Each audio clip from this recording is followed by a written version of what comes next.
শুষ্ক পাংশুমুখী চক্ষু নদী করে জননীর বুকে রাখার লুকায় মুখ কাঁপিছে নীরবে। তখন বিপন্ন মাঝি ডাকে কহে সবে, বাবারে দিয়েছে থাকে তোমাদের কেউ, যা মেনেছে দেয় নাই তাই এত ঢেউ। অসময়ে বিধান শুনো এই বেলা, করো মানব রক্ষা, করিও না খেলা ক্রুদ্ধ দেবতার সানে। যার যত ছিল অর্থ বস্ত্র যাহা কিছু ফেলে দিল জলে, না করি বিচার। তবু তখনই বললে তীরেতে উঠিল জল দারুণ ঝলরে, মাঝি কহে পুনর্বার দেবতার ধন কে যায় ফিরাইয়ে লয়ে, এই বেলা শোন। ব্রাহ্মণ সহসা উঠি কহিলা তখনই, মোক্ষদ্বারে লক্ষ্য করি এই সে রমণী, দেবতারে সখী দিয়া আপনার ছেলে চুরি করে নিয়ে যায়।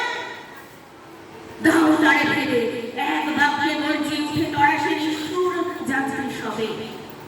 কহে নারী, হে দাদা ঠাকুর রক্ষা করো রক্ষা করো।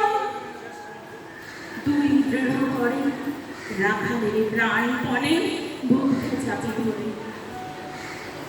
ভর্ষিয়া গর্জিয়া উঠি কহিলা ব্রাহ্মণ, আমি তোর রক্ষাকর্তা। রোষে নিশ্চেতন মা হয়ে আপন পুত্র দিলি দেবতারে, শেষকালে আমি রক্ষা করিব তাহারে। শোধ দেবতার ঋণ, সত্য ভঙ্গ করে এতগুলি প্রাণী তুই ডুবাবি সাগরে। মোক্ষদা কহিল, অতি মূর্খ নারী আমি, কি বলেছি রোষ অশেষে ওগো অন্তর্যামী। সেই সত্য হলো সে যে মিথ্যা কত দূর, তখনই শুনেছি তুমি বোঝনি ঠাকুর। শুধু কি মুখের বাক্য শুনেছ দেবতা, শুনুনি কি জননী অন্তরের কথা। বলিতে বলিতে যত মিলি মাঝে